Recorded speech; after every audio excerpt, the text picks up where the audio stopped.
రైతులకు భూ సమస్యలు లేకుండా పూర్తి భద్రత భరోసా కల్పించాలన్నదే తమ ప్రభుత్వ లక్ష్యమని మంత్రి పొంగులేటి శ్రీనివాసరెడ్డి అన్నారు. ఖమ్మం జిల్లా సత్తుపల్లిలో నిన్న పర్యటించారు మంత్రి పొంగులేటి.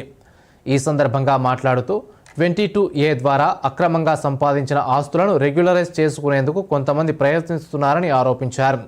రాష్ట్ర ప్రభుత్వం విచారణ చేపట్టిందని అన్ని విషయాలు వెలుగులోకి వస్తాయని అన్నారు. రైతులకు హైదరాబాద్ క్యూర్ పరిధిలో ప్రజలకు అన్యాయం జరగనివ్వబోమని అన్నారు.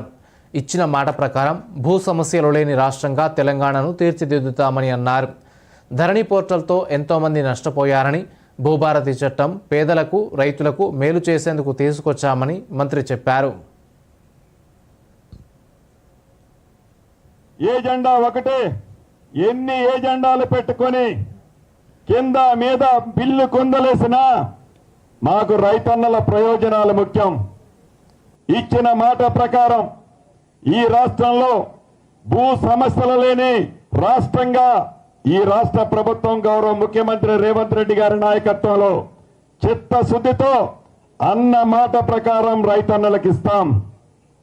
ఎన్ని ఇబ్బందులు వచ్చినా తాత్కాలికంగా మీరు నేత్రానందం పొందడం కోసం ఎన్ని ఆరోపణలు చేసినా మా ఏజెండా, మా లక్ష్యం మా రైతన్నలు భూములున్న ఆసాములకి పూర్తి భద్రత కల్పించడమే మా ఏజెండా.